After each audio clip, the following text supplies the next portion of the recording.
ఒకటి రెండు మూడు నాలుగుకు అర్థమేమిటో చెప్పనా? చెప్పుకో, త్వరగా చెప్పుకో.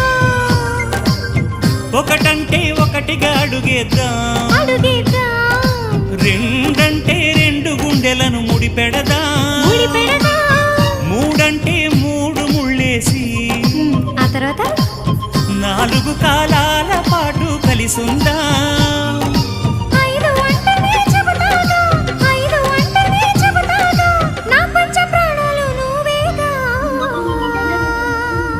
అమ్మావు ఇల్లు ఈగ చదివానాడు, ప్రేమ వలపు మనసు మమత చదివాయినాడు.